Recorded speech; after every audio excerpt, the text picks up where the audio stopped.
நம்முடைய தந்தையாகிய இறைவனிடமிருந்தும் அவருடைய குமாரனாகிய கிறிஸ்து இயேசுவிடமிருந்தும் நம் அனைவருக்கும் அருளும் சமாதானம் உண்டாயிருப்பதாக. ஆமென்.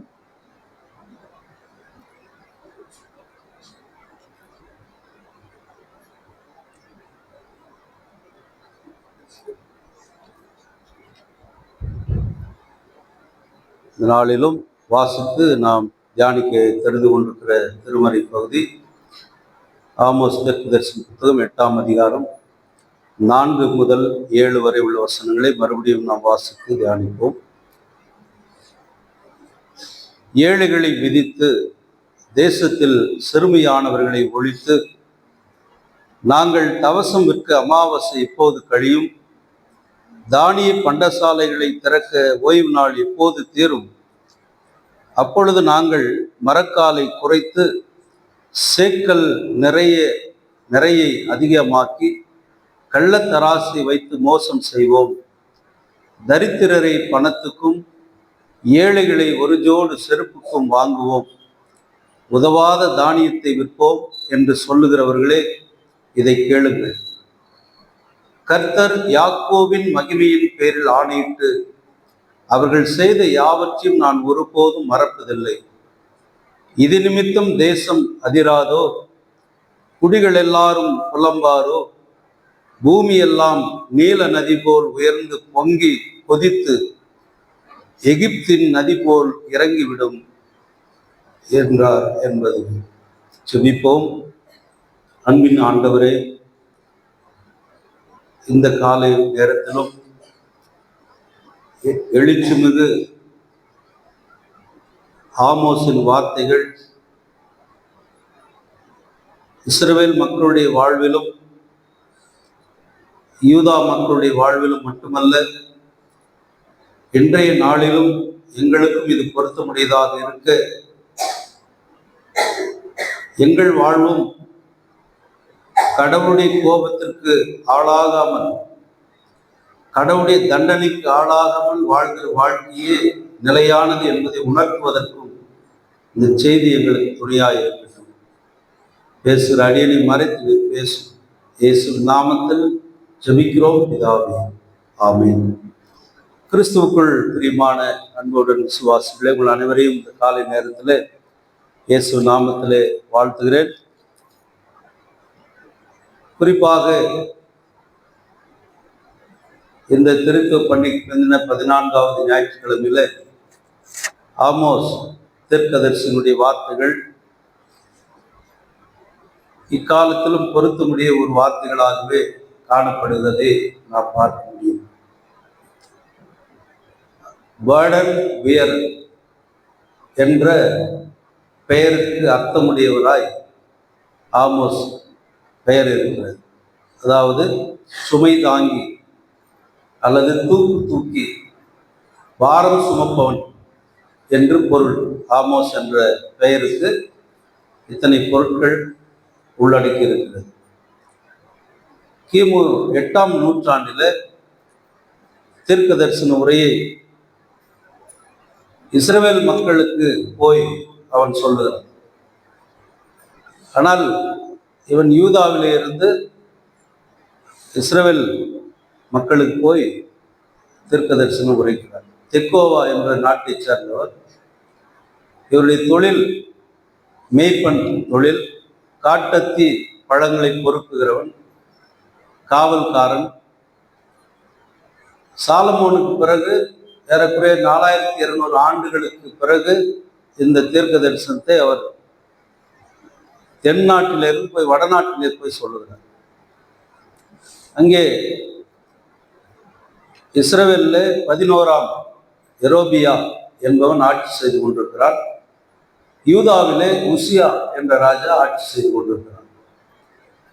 இது ஒரு வரலாற்று பின்னணி. இந்த 11ஆம் எரேபியா அல்லது உசியா ராஜாக்கள் நாட்களில் யூதாவும் இஸ்ரவேலும் மிக சிறந்த செல்வ செழிப்பான நாடுகளாக இருந்தது. அதாவது இப்பொழுது சொல்லுகிறார்கள் இல்லையா, ஜிஎஸ்டி வரியை குறைத்த உடனே நாளிலிருந்து மக்களுடைய கருத்துல பணம் அப்படி கொட்டும், பணப்புழக்கம் அதிகமா இருக்கும் அப்படின்றாங்க.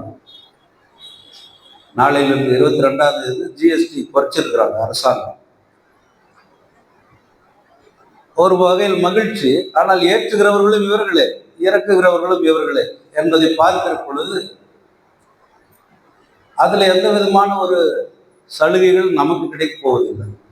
பெரும் முதலாளிகளுக்கும் கார்பரேட் கம்பெனிகளுக்கும் அது போய் சேரும், அதுல எந்த சந்தேகமும் இல்லை.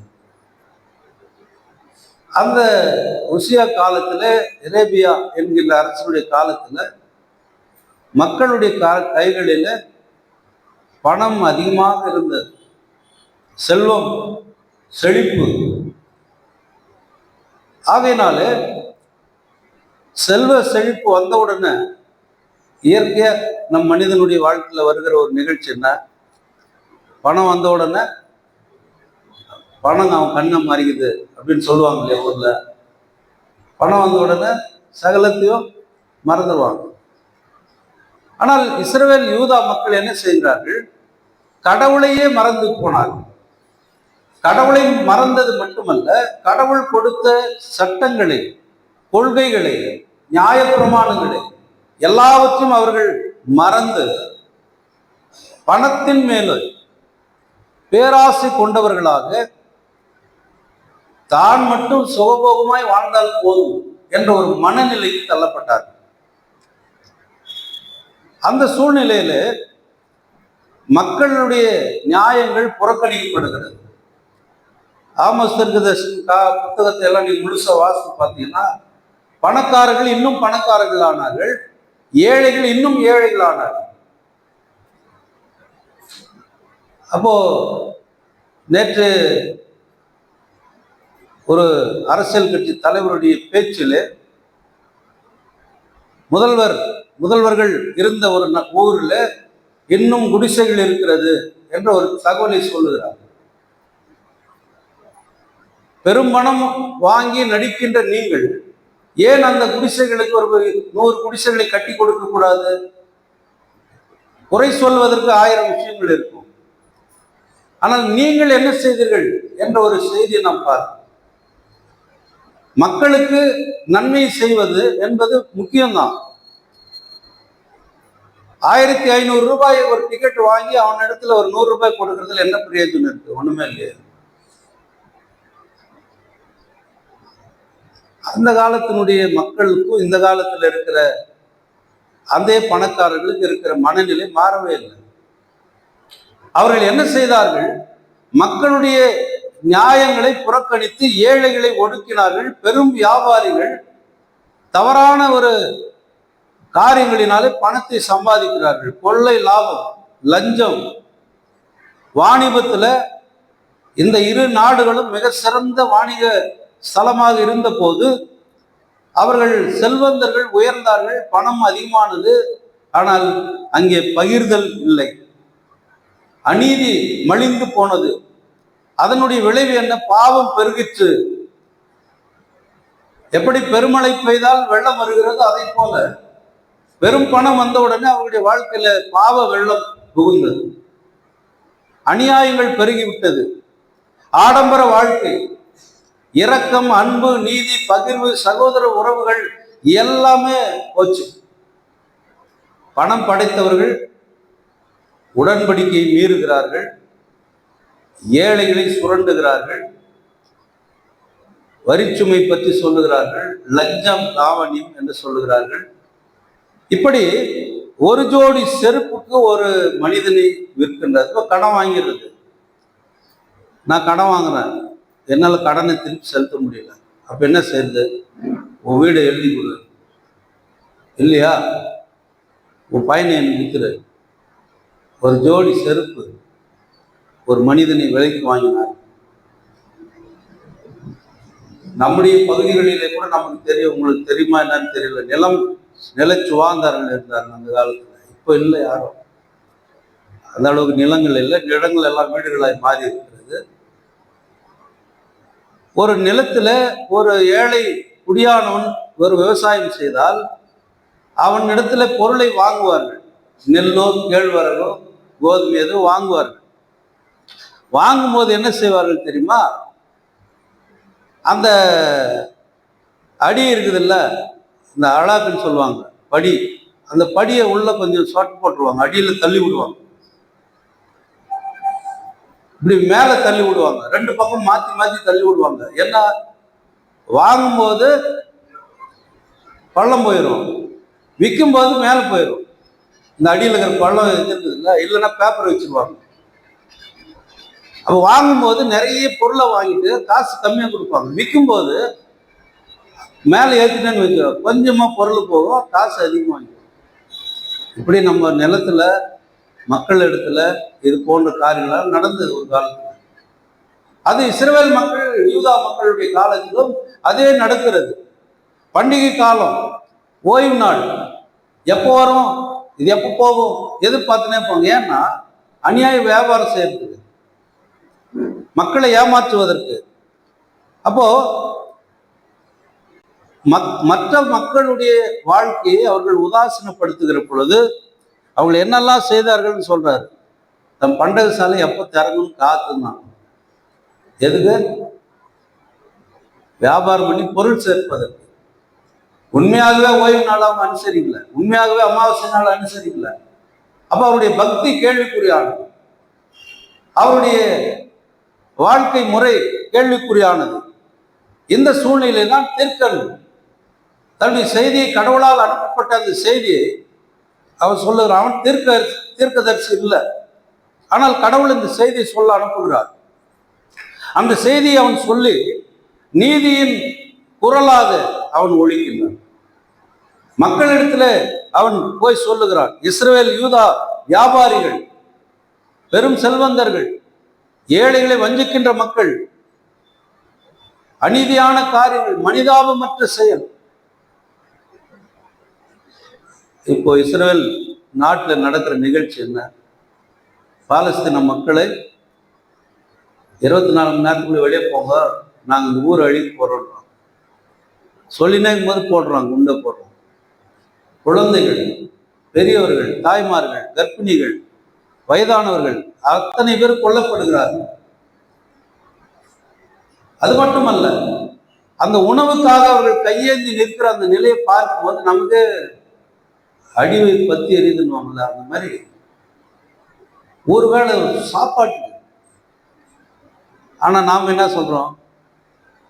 இஸ்ரவேல் நம்முடைய கடவுளுடைய பிள்ளைகளுடைய தேசம், கடவுள் தேசம். நாமெல்லாம் யாரு? புதிய இஸ்ரவேல். நம்மோடு சேர்ந்துதான் அடிக்கிறோம் அவனுக்கு காசாக. தீவிரவாதத்தை எதிர்க்கலாம், அது தப்பு இல்லை, தீவிரவாதிகளை அழிக்கிறது கரெக்ட். பட் அதோடு கூட அப்பாவி மக்களை அழிப்பது நியாயம். ஒரு உயிரை கூட நாம் என்ன செய்யக்கூடாது, கொல்லக்கூடாதுன்ற ஒரு தத்துவத்தில் இருக்கிற மக்கள். இந்த சூழ்நிலையில ஆமோஸ் அவர்களிடத்துல சொல்லுகிறான், நீங்க செய்யறது சரியில்லை, நீங்க எதுக்காக இருக்கிறீங்க, ஏழைகளை எப்படி வஞ்சிக்கிறீங்களே, ஏழைகளை எப்படி கள்ள தராசு போடுறாங்க. கள்ள தராசு நமக்கு தெரியும், ரேஷன் கடையில் போனீங்கன்னா அதை பார்த்துக்கலாம். நீங்க மண்ணெண்ணெய் எடுத்து இப்படி ஊற்றினா போதுங்க, மண்ணெண்ணெய் இப்படி எடுத்து இப்படி ஊற்றினா போதுங்களா, தூக்கி இப்படி ஊற்றுவாரு டீ ஆத்துற மாதிரி. பார்த்துக்கிறீங்களா? நீங்க ஒரு ஆள் கிட்ட 100 எண்ணெய் குறைஞ்சா கூட எவ்வளோ ஆயிடுச்சு? 10 பேர் கிட்ட 1 லிட்டர் ஆயிடுச்சு. இப்போ எப்படி போடுறாங்க தெரியுமா? பெட்ரோல் பங்க்ல போற மாதிரி போடுறாங்க. அது இன்னும் வசதியா போச்சு. பெட்ரோல் பங்க்ல ஒரு 50 கிராம் 50 மில்லி பெட்ரோல் திருடுறது உங்களுக்கு தெரியாது, அவங்களுக்கு தெரியும் அந்த வேலை. நீ 1 லிட்டர் போட்டீங்கன்னா அது தானா அப்படி அமுத்தி விட்டோன்னே அது முடிஞ்ச உடனே தானா அதே என்ன ஆகிடும், லாக் ரிலீஸ் ஆகணும். ஆனால் அங்கேனா நீங்கள் தானா ரிலீஸ் ஆகிறத பார்த்துக்கிறீங்களா? அவனே ரிலீஸ் பண்ணுவான். ஏன்னா அது முடியறதுக்குள்ளே அது என்ன ஆகிடும், ஸ்டாப் பண்ணுவான். இப்படி மக்களை ஏமாற்றுகிற வஞ்சிக்கின்ற ஒரு காலங்கள் இன்றைக்கும் இருக்குதான் செய்யும்.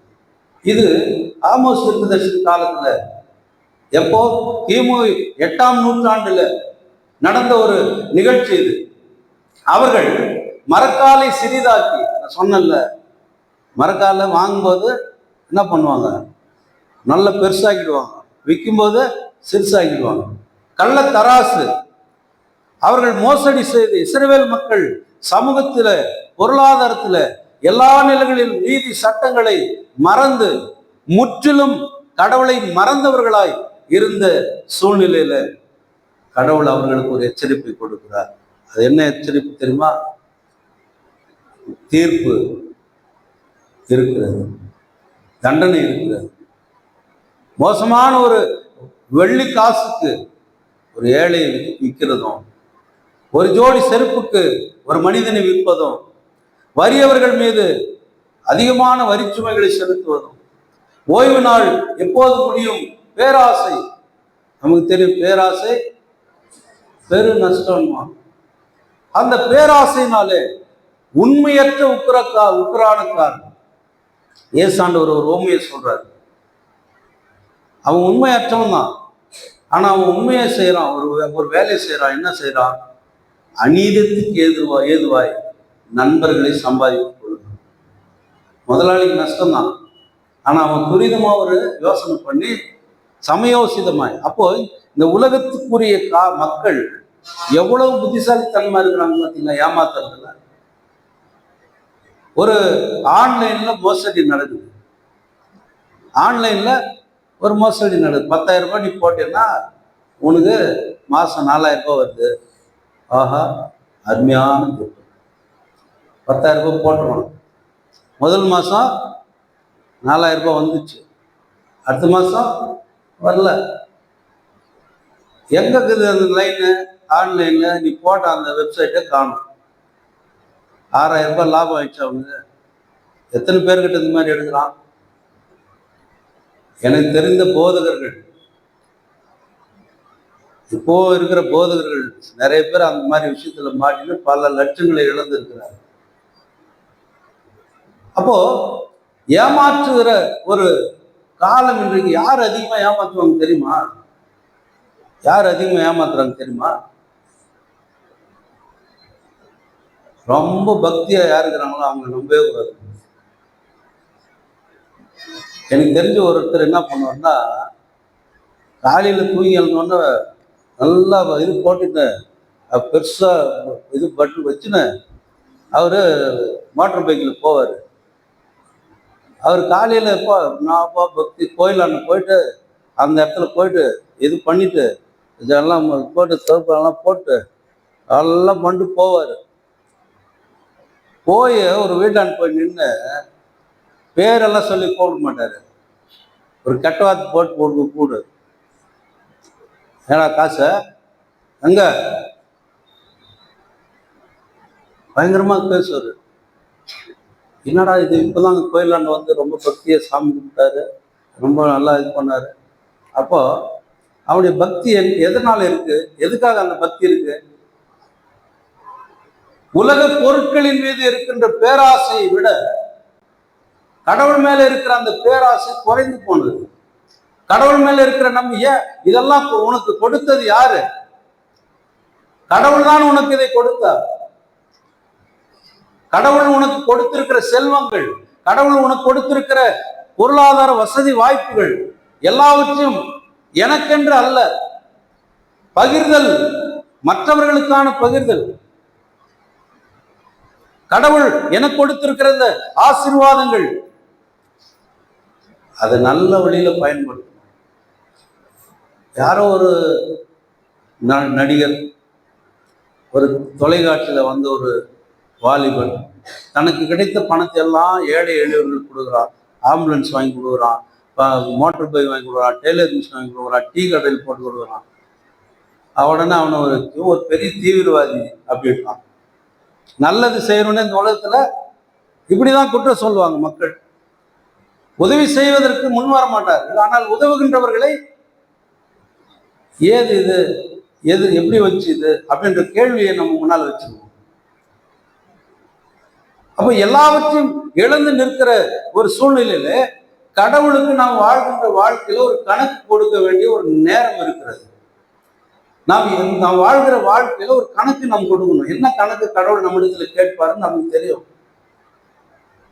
அது என்ன கணக்கு?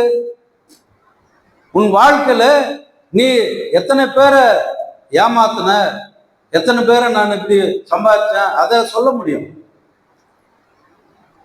எனக்கு இருந்ததுல கடவுளை நான் இப்படி இத்தனை மக்களுக்கு நான் இதை செய்தேன், இத்தனை மக்களுக்கு நான் இதை செய்தேன் என்று நான் சொல்லுகிற பொழுதுதான் கடவுள் என்னை ஏற்றுக்கொள்ளுகிறவராக இருக்கிறார்.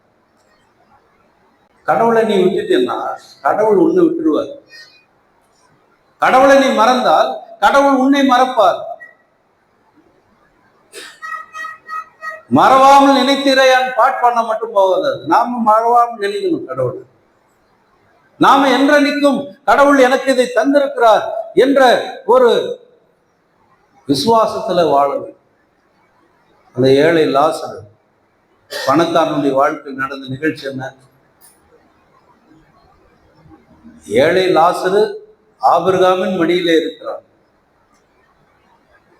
இங்கே வாழ்ந்தவன், சுகபோகமாய் வாழ்ந்தவன், அவன் நெருப்புல நின்று சொல்றான், ஒரு சொட்டு தண்ணி என்ன உடுப்பா அப்படின்றான்.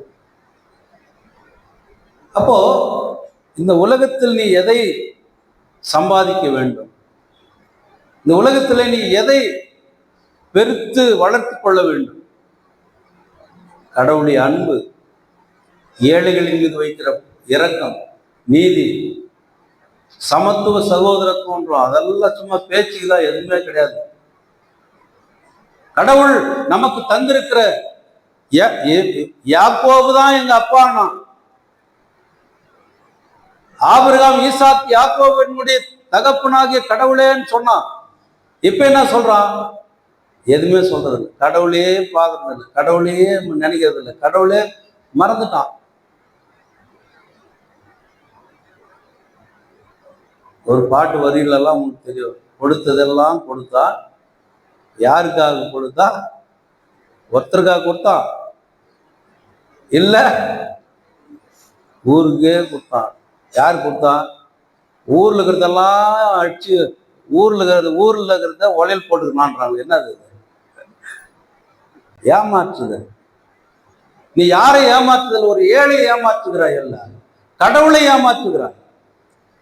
ஒரு மனிதனை ஏமாற்றுகிறதல்ல, நீ கடவுளை ஏமாற்றுகிறாய். ஒரு ஏழையை ஏமாற்றுதல், ஒரு கடவுளை நீ ஏமாற்றுகிற. ஏழைக்கு இறங்குகிறவன் கடவுளுக்கு கடன் கொடுக்கிறான்னு சொல்றது சும்மா இல்ல.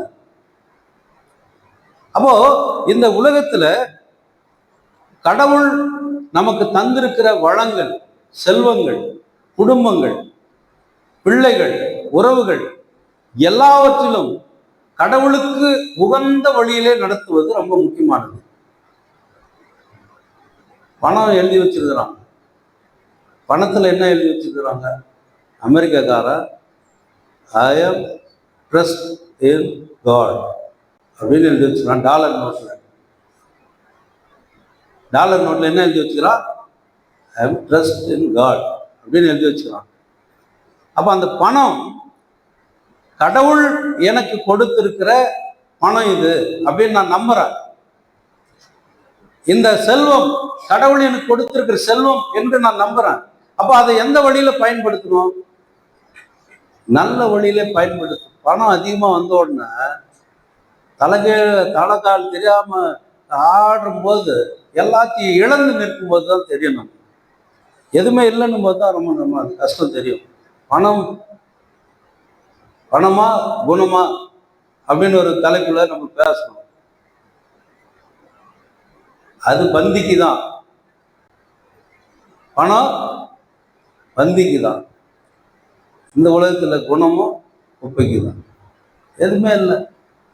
பணம் இருக்கிறவனுக்கு இருக்கிற மரியாதை வேற, இல்லாதவனுக்கு இருக்கிற மரியாதை வேற தான். அப்ப ஏற்றத்தாழ்வு வைக்க ஒரு சமூகம் இன்றைக்கு இருக்கிறதா இல்லையா? இஸ்ரவேல் மக்களுடைய காலத்துல சமாரியா வந்து உன்னை அழிக்கும் அப்படின்னு சொல்றாரு கடவுள். எதனால? நீ இப்படியெல்லாம் அநியாயம் செய்யறதுனால, நீ இப்படியெல்லாம் பாவம் செய்யறதுனால, என்ன விட்டதுனால, நான் உன் தகப்பன் என்பதை விட்டதுனால நான் உனக்கு ஒரு சரியான தீர்ப்பை கொடுப்பேன். என்ன தீர்ப்பு அது? இஸ்ரவேலையும் யூதாவையும் பக்கத்தில் இருக்கிற சமாரியரை கொண்டு நான் முற்றிலும் அழிப்பேன் அப்படின்றார். முற்றிலும் அழிப்பேன். இனி தேசத்தில் அந்த குடிகள் எல்லாம் இருக்காது. சொல்றாரு பாருங்க, தேசம் அதிரும். ஏன் அழிவு? கடவுள் தேசம் என்று சொல்லப்படுகிற இஸ்ரேல் தேசம் அழிவை நோக்கி சென்று கொண்டிருக்கிறது. இன்னைக்கு எல்லாரும் எதிர்க்கிறாங்க. இந்தியாவில் இருக்கிற அரசியல் கட்சிகள், தமிழ்நாட்டில் இருக்கிற அரசியல் கட்சிகள்லாம் அந்த போரை நிறுத்து அப்படின்னு பேசுறாங்க. ஏன் காரணம்? மனிதனுடைய உயிர்கள். அதை விட முக்கியமானது என்ன? யார் பெரியவன்றதுதான் இந்த போட்டியே. யார் வல்லரசு, யார் இந்த உலகத்தில் நம்பர் 1. அதுல எத்தனை மக்கள் செத்தாலும் பிரச்சனை இல்லை, எத்தனை ஏழைகள் வஞ்சிக்கப்பட்டாலும் பிரச்சனை இல்லை. எப்படியாவது நான் பெரிய ஆளா இருக்கணும், நான் மாடி வீடு கட்டணும், நான் பணக்காரனா இருக்கணும், நான் இந்த உலகத்துல சமுதாயத்தில் பெரியவனா இருக்கணும் அப்படின்னு நினைக்கிறோம். இல்லை. ஒன்றில் போன ஒரு 2 வருஷத்துக்கு முன்னாடி ஓணம் பண்டிகைக்கு ஒரு சிறப்பு பரிசு தொகை 25 கோடி அறிவிக்கப்பட்டது லாட்டரி சீட்ல. இப்பவும் அறிவிச்சுக்கிறாங்க, இந்த வருஷமா அது இருக்குது. அதுல ஒரு ஆட்டோ டிரைவர் வாங்கிட்டாரு, 25 கோடி பரிசு சீட்டு வாங்கிட்டாரு. பரிசு விழுந்துருச்சு அவருக்கு. அவர்கிட்ட 17 கோடி கைக்கு வந்துருச்சு. 25 கோடியில 17 கோடி அவர் கைக்கு வருது. அப்போ அந்த 17 கோடி வாங்கணும் எப்படி இருக்கணும்? எப்படி இருந்திருப்பான்? கொஞ்சம் சொல்லுங்க. எப்படி சந்தோஷமா இருந்திருக்கணும் இல்லையா? அவன் 6 மாசம் அவன் எங்க போனான்னு தெரியல யாருக்குமே. ஊரை விட்டு ஓட்டான். ஏன்? எல்லாம் ஓட்டான்னு வந்துட்டான். எனக்கு 1 ரூபாய் கொடு, எனக்கு 10 ரூபாய் கொடு, எனக்கு 50 ரூபாய் கொடு, உனக்கு 1 ரூபாய் கொடு. சொந்தக்காரன் மட்டும் இல்லை, வெளியூர்காரன் யாரோ வரா, எனக்கு நெஞ்சு வலிக்குது, ஆப்ரேஷன் பண்ணோம், எனக்கு துட்டை கொடு, எனக்கு 1 லட்சம் கொடு, படிக்கிறதுக்கு துட்டு வேணும். இப்படி ஜனந்தோறும் வீட்டான் வந்து வந்து வந்து வந்து அவனை டார்ச்சர் பண்ணிட்டாங்க. 6 மாசம் எங்கேயோ ஓடியே ஒழிஞ்சுட்டான். அப்ப சொன்னான், நான் நிம்மதியா இருந்தேன், இந்த பணம் என்கிட்ட வந்த உடனே என் நிம்மதியே போச்சு, என் நிம்மதியே போச்சு. பாருங்க, ஒரு பொண்ணு கழுத்துல இருந்து செயின் அத்துன்னு ஓடுறான், தப்புன்னு ஓடுறான். ஒரு இளநீர் கடைக்கு போய் நின்று தண்ணி, ரொம்ப தாகமாக கொஞ்சம் இளநீர் கொடுக்கணும். அந்த ஆள் இளநீர் கொடுத்துட்டு, ஏம்பா இந்த வயசுல இளநீர் ஊற்றினுக்கிறிய, இதுல என்ன உனக்கு லாபம் வந்துட்டு போகுது? அதெல்லாம் ஒரு நாளைக்கு 200 ரூபாய் வரும், சில நேரத்துக்கு 100 ரூபாய் கூட, சில நேரத்துக்கு வராது கூட போயிடும். சந்தோஷமா இருக்கிறியா நீ அப்படின்னா, நான் சந்தோஷமா இல்லைப்பா, ஆனா நிம்மதியாக இருக்கிறான். திருடி வந்தவன், அந்த திருடி போன உடனே அந்த பிடிச்சிட்டாங்க. வந்தவொடனே பிடிச்சிட்டு அவன் சொன்னாம்மா என்னை மன்னிச்சிடு, நான் இது மேல ஒழிச்சு சாப்பிட்றேன். எதுல இன்பம், எதுல நிம்மதி, எதுல சந்தோஷம்? ஒரு பண்ணையாரு கடவுளுக்கு 100 வாழைப்பழம் எண்ணி, ஒரு தாறு எண்ணி வேலைக்காரங்கிட்ட கொடுத்தாச்சான். கோயிலில் போய் கொடுத்துட்றான், கடவுளுக்கு காணிக்கை போய் கொடுத்துட்றான். அப்போ இவன் போய் வேலைக்காரன் போய் கடவுளுக்கு காணிக்கை செஞ்சுட்டு வந்து சொன்னான். கடவுள் அந்த பண்ணையாரு கடவுள்கிட்ட வேண்டி அவனுக்கு காட்சி கொடுத்தாரு. பண்ணையாரு கேட்டாரு, கடவுளே 100 வாழைப்பழம் சின்ன வந்து சேர்ந்துச்சா? அவர் சொன்னாரு, 100 வாழைப்பழம் எனக்கு வரலப்பா, ஒரே ஒரு வாழைப்பழம் தான் வந்துச்சு, ஒரே வாழைப்பழம் வந்துச்சா? என்ன சொல்ற கடவுளை? நான் வேலைக்காரன் 100 கொடுத்தாச்சுன்னேன். இல்லைப்பா, 1 தான் எனக்கு வந்துச்சு. வேலைக்காரனை கூப்பிட்டாரு பண்ணையாரு, என்னடா நீ இந்த மாதிரி அநியாயம் பண்ணிட்ட? நான் கடவுள் 100 வாழைப்பழம் கொடுத்தாமிச்சேன், 1 தான் கொடுத்தாம, நீ என்ன பண்ண மீதி 99 பழத்தை? நீங்க என்ன நினைக்கிறீங்க? அந்த 99 தான் இது அப்படின்னு சொல்லுவாரு நினைக்கிறேன். இல்லை, அவன் சொன்னா இல்லை நீ கொடுத்ததை அப்படியே ஏற்றி போய் நான் கோயிலில் வச்சுருந்தேன். இல்லை, நல்லா யோசித்து போடுறா, என்ன நடந்துச்சு வழியில? ஆமா ஐயா, வழியில ஒருத்தர் ரொம்ப பசிக்குதுன்னு வந்து கேட்டா ஒரு வாழைப்பழத்தை விட்டு அவனுக்கு கொடுத்துட்டாரு. ஒரே ஒரு வாழைப்பழத்தை விட்டு நான் கொடுத்துட்டு மீதி 99 பழத்தை நான் கோயிலில் போய் கொடுத்துருந்தேன். இப்போ கடவுள் சொன்னாரா, அந்த ஒரு வாழைப்பழத்தை கொடுத்தா பாரு, அதுதான் எனக்கு வந்து சேர்ந்துச்சு. 99 எனக்கு வந்து சேரல. அப்போ எது உண்மையான பக்தி, எது கடவுளுக்கு பிரியமான அறநெறி வாழ்க்கை என்பதை நாம் பார்க்கிற பொழுது, இருக்கின்றவன் இல்லாதவனுக்கு பகிர்ந்து கொடுத்தல், இருக்கின்றவன் ஏழைகளை ஏமாத்தாமல். அதனால்தான் மார்ட்டின் லூத்தர் விசுவாச பிரமாணத்துல அவர் முதல் கற்பனைகளுடைய அர்த்தத்துல எல்லாம் சொல்லின்னு வரும்போதும், அந்த விசுவாச பிரமாணத்தின் அர்த்தத்தில் சொல்லின்னு வரும்போது அவர் சொல்லுவார், எனக்கு கடவுள் வந்து கண்ணு, காது, மூக்கு, வாய், வீடு, மனைவி, மக்கள், வேலைக்காரி எல்லாத்தையும் கொடுத்துருக்கிறாரு. அப்போ 9வது கற்பனை 10வது கற்பனையுடைய அர்த்தத்தை சொல்லும்போது சொல்றாரு, நான் அயலானை இச்சிக்க கூடாது அப்படின்றதுல ஒரு விஷயத்த சொல்றாரு. எதையெல்லாம் இச்சிக்க கூடாது? அயலானுடைய மாட்டையாவது கழுதையாவது அவனுக்குரிய யாவற்றையுமே, அவனுடைய மனைவியாவது அவனுடைய வேலைக்காரியாவது அவனுக்குரிய எதையுமே நீ என்ன செய்யக்கூடாது? இச்சிக்க கூடாது. மாறாக இச்சிக்க கூடாதுன்னு நிறுத்திட்டு இருந்தா பரவாயில்ல. மாற்று எழுத்துல கொஞ்சம் அதிகப்படியா போறாரு. என்னன்னா, மாறாக அவனுக்குள்ள யாவற்றையும் அவன் பாதுகாப்போடு வைத்துக் கொள்ள நாம் அவனுக்கு ஆலோசனை கொடுக்கணுமா? அவனுடைய சொத்துக்களை பராமரிப்பதற்கு நாம் உதவி செய்யணுமா? அபகரிக்கிறது மட்டுமல்ல. ஆனால் இங்கே கடவுள் ஆமோஸின் வழியாக சொல்லுகிற செய்தி என்ன? நீ ஏழைகளுக்கு இரக்கம் பாராட்டு, உன் சகோதரருக்கு நீ அன்பு செலுத்து, ஏழைகளை வஞ்சிக்காது, அநியாய லாபம் சம்பாதிக்காது, வியாபாரம் செல்வந்தர்கள் அநியாயமாய் வாழாத. இதெல்லாம் கடவுளுக்கு பிரியமானது இல்லை. எது கடவுளுக்கு பிரியமானது? ஏழைகளுக்கு இறங்குகிறது. நிலையற்ற செல்வத்தை பயன்படுத்தி எப்படி ஒருவன் அந்த உண்மையற்ற உக்கிரானக்காரன் எஜமானுக்கு உண்மையற்றவனாய் இருந்தாலும் அவன் உலக பொருளில் அவன் உண்மை உள்ளவனாய் இருந்து அநியாயமாய் நண்பர்களை சம்பாதிப்பான். எஜமானுக்கு வேலையை விட்டு நீக்கிட்டா கூட பரவாயில்ல.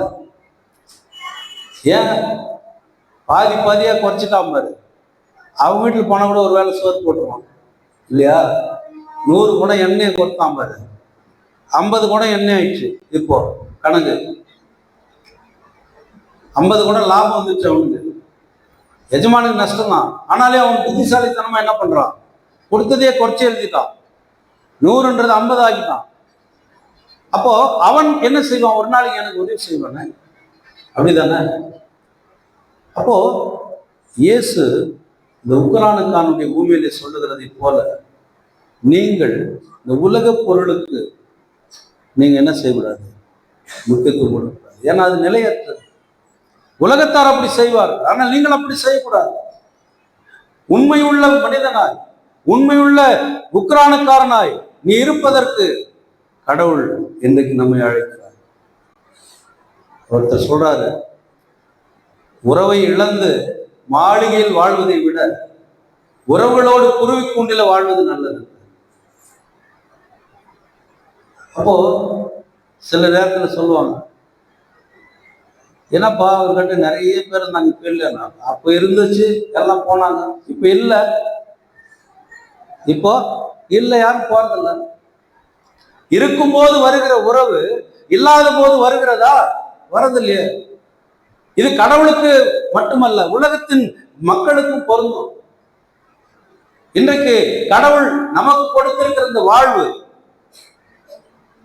எல்லா சூழ்நிலையிலும் நம்ம எப்படியும் நம்ம ஒரே மாதிரி வாழ்றது இல்லையா? ஆனால் கடவுள் பிறருக்காக பவுல் சொல்றாரு, தீமோத்தேயு சொல்லும்போது, எல்லாருக்காக ஜெபம் பண்ணுங்கன்றாரு. எல்லாருக்காக ஜெபம் பண்ணு. வேண்டியவன் வேண்டாதவன், தப்பு பண்ணாதவன், எதிரி, நண்பன், எல்லாருக்கும் ஜெபம் பண்ணு. ஏன்? அவர்கள் ஜெபிக்க நமக்கு கடமை இருக்கிறது.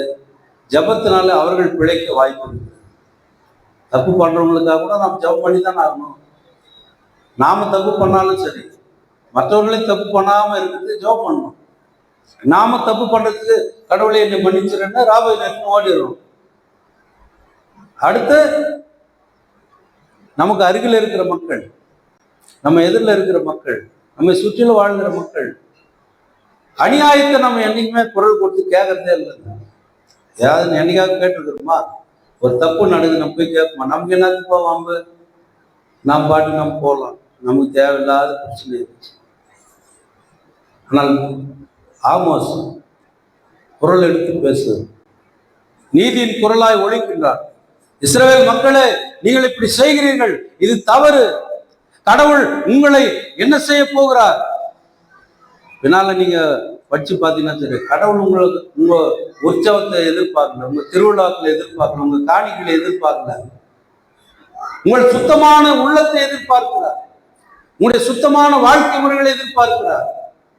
ஏசாண்டவர் அந்த உக்ரானக்காரனுடைய பூமியிலே சொல்லப்பட்ட அந்த காரியத்துல அவர் வலியுறுத்துகிறது, நீ கொஞ்சத்தில் உண்மையாயிரு, கடவுள் உன்னை அதிகத்தின் பேர்ல அதிகாரியாய் மாற்றுவேன் என்று சொல்லுகிறார். கொஞ்சத்தில் உண்மையாயிரு. ஏன் அவர் உண்மையாயிருன்னு மட்டும்தான் சொல்லியிருக்கணும். கொஞ்சத்தில் உண்மையாயிருன்றாரு. ஏன் அந்த கொஞ்சத்தில் கூட நம்மால உண்மையா இருக்க முடியும்? வேலை வேணும், பாவம், மீறுதல்கள். அப்ப இதுக்கு என்ன காரணம்?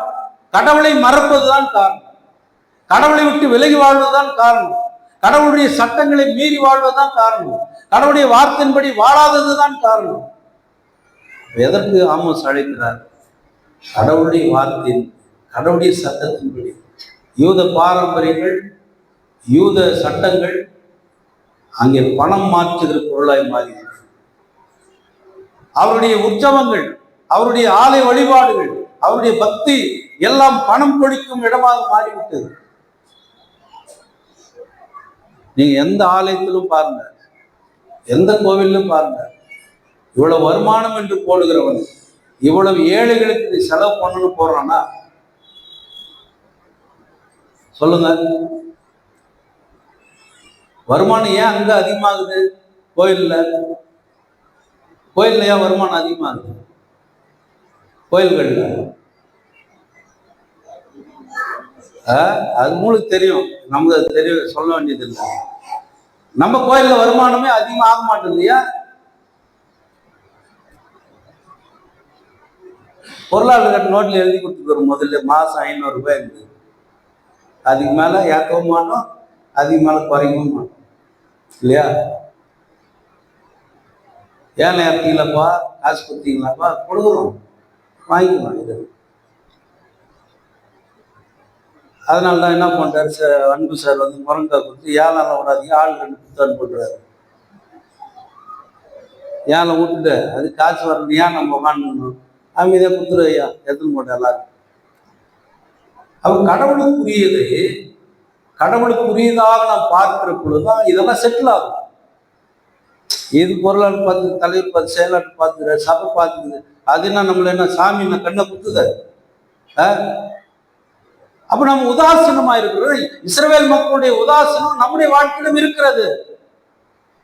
கடவுளுக்கு எதிரான காரியங்கள், கடவுளுக்கு முன்னால் நாம் எப்படி இருக்கணுமோ அப்படி இருக்கணும். கடவுளுக்கு முன்னால் எப்படி பேசணுமோ அப்படி பேசணும்.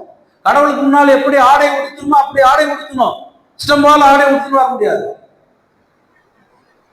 கடவுளுக்குரிய கணத்தை நாம் செலுத்துகிற பொழுது கடவுள் நம்மை ஆசீர்வதிக்கிறார். 127ஆம் சங்கீதத்தில் சொல்லுவார், தமக்கு பிரியமானவன் அவன் தூங்கி கொண்டிருக்கும் போதே கடவுள் அவனுக்கு செல்வத்தை கொடுக்கிறார். நீ தூங்கினும் போதே கடவுள் உனக்கு செல்வத்தை கொடுக்கிறார். ஒரு விவசாயி அவன் தூங்கி கொண்டிருக்கும் போதே கடவுள் அவனுடைய விளைச்சல்ல அவனுக்கு செல்வத்தை கொடுக்கிறார். அவன் விதைக்கும் போது கஷ்டமா விதைக்கலாம், ஆனால் அறுக்கும் போது எப்படி இருக்கிறானா, கம்பீரத்தோடு இருக்கிறான். அறுத்த அறைகளை சுமந்து கொண்டு செல்லும் போதோ அவன் பாடிக்கொண்டு செல்லுகிறான், சந்தோஷமா போறான். கடவுள் எனக்கு கொடுத்தார். அப்ப கடவுள் எனக்கு கொடுத்ததே நான் பிறருக்கு பகிர்ந்து கொடு. கடவுள் என்னை மட்டும் எனக்கு மட்டும் ஜெபம் செய்ய கற்றுக் கொடுக்கல, எல்லாருக்காகவும் ஜெபம் செய்ய கற்றுக் கொடுக்கிறார். எல்லா மக்களிடத்திலும் நீ அன்பு பாராட்ட வேண்டும். இயேசு ஆண்டவர் தன்னுடைய தியாகத்தினால், தன்னுடைய அன்பினால், தன்னுடைய ஜீவனை விட்டதினால், ரத்தம் சிந்தினதினால் நமக்கு ஒரு மிகப்பெரிய வாழ்க்கை கொடுத்திருக்கிறார். மீட்பின் வாழ்க்கையை தந்திருக்கிறார். இன்றைக்கு இயேசு கிறிஸ்துவுக்குள் ஞானஸ்நானம் பெற்று அவருடைய சாக்கிரமத்தில் பங்கடைந்திருக்கிற அவருடைய பிள்ளைகளாகி நாம் நமக்கு கொடுத்திருக்கிற ஆசீர்வாதங்களை, நமக்கு கொடுத்திருக்கிற வளங்களை, நமக்கு கொடுத்திருக்கிற தாளந்துகளை, நமக்கு கொடுத்திருக்கிற வரங்களை நாம் பிரயோஜனமாய் பயன்படுத்த வேண்டும். எனக்கு தெரிந்த ஒரு குடும்பம், இசையமைப்பாளர்கள் குடும்பம். தகப்பனார் கவாலி இசையமைப்பாளர். எங்க வீட்டுக்கு பின்னாடி வீடு, அவங்களுக்கு அந்த சத்தம் கேட்டுனே இருந்தது டெய்லி. கஸ்பாவில் அந்த வீட்டுக்கு பின்னாடி வீடு, அவங்க அப்படியே அந்த சத்தம் ஒழிக்கும். அவருடைய மகன்கள் எல்லாருமே இசையில வல்லுநர். வடார்காடு மாவட்டத்தில் ஒரு காலத்தில் மிகச்சிறந்த இசையமைப்பாளர் ஜாஷ் பிரபு இசைக்குழு, மிகச்சிறந்த இசையமைப்பாளர். எங்க கத்துக்கிட்டாங்க அவங்க? பஜனையில், கஸ்பால் நடந்த பஜனையில். ஆனால் அவர்கள் வளர்ந்த போது மிகச்சிறந்த அவர்கள் இசையமைப்பாளர்களாய் நாடறியப்பட்ட சூழ்நிலையில் ரஜினிகள்லாம் ஒரு சாவு வீட்டில் வந்து வாசிக்க மாட்டோம். ஏன்பா, நாங்கள் இளையராஜா மாதிரி இருக்கிற ஆளு தான் எங்களை போய் சாவுல வாசிக்க சொல்றீங்க? உண்மையான சம்பவம் இது. சாட்சிக்கு உயிரோடு இருக்கிறாங்க ஊர்ல, நீங்க போய் யாராவது கேட்டு பார்த்தீங்க? இன்றைக்கு ஆண் வாரிசு எல்லாம் என்னோடு படித்தவர்கள் இருக்கிறாங்க. தபலாவிலையும் பேட்லையும் தமிழ்நாட்டிலே நம்பர் 1 இசையமைப்பாளர். No more. கடவுளுக்கு என்று ஜாலி ஆபராம் போன்றவர்களெல்லாம் நீ பாருங்க, சினிமாவில் வந்து லட்சக்கணக்கு கோடிக்கணக்கு சம்பாதிச்சிருக்கலாம் அந்த ஆள். ஆனா அவர் என்ன சொல்றாரு? நான் ஆண்டவருக்காக பாடுவேனே தவிர யாருக்காக நீ பாட மாட்டேன். எந்த சினிமாலையும் நான் பாட மாட்டேன். எத்தனையோ பேர் கேட்டாங்க, அவர் பாடல. அப்போ கடவுள் நமக்கு கொடுத்திருக்கிற தாளங்கள், திறமைகள், ஜபம் பண்ணுன்னா நம்ம அப்படியே 10 பேரை பார்க்குறோம். பைபிள் ரீடிங் வந்து 10 பேரை பார்க்குறோம். ஒரு பாட்டு ஒன்று பாடுவாங்க, அவங்க பாடுவாங்க, இவங்க பாடுவாங்க, அவங்க பாடுவாங்க, அவங்க பாடுவாங்க. கடவுளை நீ சொல்லணும், அப்படி சொல்லி அடுத்த நிமிஷம் நீ ஜபம் பண்ணணும், நீ சொல்லி அடுத்த நிமிஷம் அவங்களுக்கு பாட்டு இருக்க பாடணும். வெக்கமே படக்கூடாது. நம்ம பல முறை நான் சொல்லியிருக்கிறேன். ஒரு ஜபத்துக்கு நம்ம போகிறோம், ஒரு சாவு வீட்டுக்கு போகிறோம், அங்கே ஒரு 10 பேர் இதில் ஜபம் பண்ணுறோம். ஜபம் பண்ணி முடிச்ச உடனே கர்த்தருடைய ஜபத்தை சொல்லன்னு சொன்னால் எல்லாம் மௌன சாமியார்களோ பண்ணுங்க. ஐயர் மட்டும்தான் ஜபம் பண்ணுவார். 1-2 பேர் யாராவது அங்கங்க, ஒரு 10 பேர் இருந்தோம்னா அந்த 10 பேர் செய்கிற ஜபம், கர்த்தருடைய ஜபம் அந்த தெருவுக்கு கேட்கும். என் ஆத்மாவே கர்த்தரை ஸ்தோத்திரி. 10 பேர் நம்ம என்ன 10 பேர் சேர்ந்து கத்தணும். ஒரு சாவு வீட்டில் போய் ஜபம் பண்ணும்போது 10 பேரும் சேர்ந்து கர்த்தருடைய ஜபத்தை சொல்லணும், சத்தமா சொல்லணும், முணங்க கூடாது. அங்க வந்து அதுதான் சாட்சி. நமக்கு கடவுள் நமக்கு தந்திருக்கிற அந்த தாளந்து அதுதானே. நாங்கள் சாகுவே வரதில்லை, அதனால எங்களுக்கு அதெல்லாம் பிரச்சனை இல்லை. ஏன்? ஒரு சபையார் போகும்போது சபையாரோடு வாங்க, தனித்தனியாக கூட போங்க, அது வேற விஷயம். ஒரு சபைன்னா அந்த சபை மக்கள் ஒன்னா போனால் அந்த குடும்பத்துக்கு ஒரு எவ்வளோ பெரிய ஆறுதலாக இருக்கு இல்லையா? அப்போ கடவுள் நமக்கு கொடுத்திருக்கிற திறமைகள், தாளந்துகள் எல்லாவற்றையும் நாம் கடவுளுக்காகவும் மற்றவர்களுக்காகவும் பயன்படுத்த வேண்டும் என்பதுதான் நம்முடைய மிக சிறந்த பங்களிப்பாக. அங்கே ஏழைகள் வஞ்சிக்கப்பட்டார்கள், சுரண்டப்பட்டார்கள், நியாயம் புறக்கணிக்கப்பட்டது.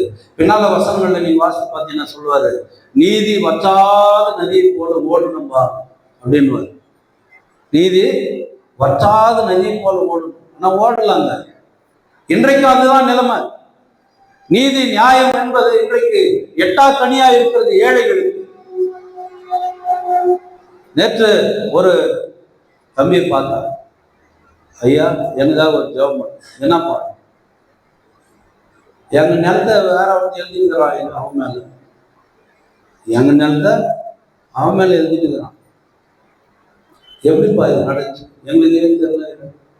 போய் பார்த்தாக்கா எங்களுது இடம்ன்றான். என்ன பண்றது? மூளை பத்திரம் ஒன்று இருக்குல்ல, போய் அதை எடு, போய் ஈஸி போடு, எல்லாமே சரியாயிடும் போப்பாண்டு அங்கே ரோட்ல ஜாப் பண்ணி வச்சுருக்காங்க. யோசிங்க, ஏமாற்றி பிழைக்கின்ற கூட்டம் இன்றைக்கும் உண்டுதான். ஏமாறுகிறவர்கள் இருக்கிறவரை ஏமாற்றுகிறவர்களும் இருக்கத்தான் செய்வார்கள். அப்ப கடவுள் ஏமாற்றுகிறவர்களை என்ன செய்ய போறாரு? நியாயத்திற்கு போறாரு. எந்த விதத்துல நாம் என்ன யாரை எப்படி ஏமாத்துறோம் நம்ம தான் தெரியும். அதுல இருந்து விடுதலை அடையணும். ஆண்டவரே என்னை மன்னிச்சு விடுதலை ஆகும் இல்லையா? ஒரு ஏழை எளிய மக்களுக்கு, ஒதுக்கப்பட்டவர்களுக்கு, சமுதாயத்தில் புறக்கணிக்கப்பட்டவர்களுக்கு, எல்லா மக்களையும் நீ அன்பு பாராட்ட வேண்டும், நியாயம் நிலைநாட்டப்பட வேண்டும், நீதி நிலைநாட்டப்பட வேண்டும். இன்றைக்கு அதற்கான காலங்களை கடவுள் நமக்கு கொடுத்திருக்கிறார். நான் மாறினால்தான் என் குடும்பத்தில் இருக்கிறவங்க மாறுவாங்க. என் குடும்பத்தில் இருக்கிறவங்க மாறினாதான் என் தெருவில் இருக்கிறவங்க மாறும். என் தெருவில் இருக்கிறவங்க மாறினாதான் என் ஊர்ல இருக்கிறவங்க மாறுவாங்க. என் ஊர்ல இருக்கிறவங்க மாறினாதான் என் உலகத்தில் இருக்கிறவங்க மாறுவாங்க இல்லையா? அப்படி தனிநபர் ஒருவர் மாறுகிறது ஒரு கூட்டு இனமே மாறும் என்பதுல எந்த விதமான சந்தேகம் இல்லை. எனவே அன்பானவர்களே, இஸ்ரவேல் மக்கள் காலத்துல ஆமோஸ் தீர்க்கதரிசி சொன்ன அந்த வாழ்க்கை முறையை நீங்க நல்ல வாழ்க்கை முறைக்கு வாங்க. கடவுள் விரும்புகிற வாழ்க்கை முறைக்கு வாங்க. கடவுள் உங்களை தம்முடைய பிள்ளைகளாய் முத்தரிக்கின்ற வாழ்க்கை முறைக்கு நீங்கள் வாருங்கள் என்று சொல்லி அழைப்பு இருக்கிறார். வந்தால் வாழ்க்கை, வந்தால் மகிழ்ச்சி, வந்தால் சமாதானம், வந்தால் கடவுளோடு உறவு, வந்தால் கடவுளோடு இணைந்த வாழ்க்கை, வந்தால் கடவுளோடு மகிழ்ந்த வாழ்க்கை. கடவுள் உங்களுடனே இணைந்து இருப்பார். நீங்கள் கடவுளோடு இணைந்து வராவிட்டால் அந்த சூழ்நிலை நமக்கு வேண்டாம். கடவுள் விரும்புகிற வாழ்க்கையை வாழ தூய் ஆவியானவர் நம்மை சக்திப்படுத்தி விளையாட்டு காப்பதாக. ஆமீன். எல்லா பற்றியும் மேலான தேவ சமாதானம் நம் இருதயங்களில் கிறிஸ்துக்குள் காத்துக் கொள்வதாக. ஆமீன். ஸ்தோத்திர பலி நாம் பாடுவோம்.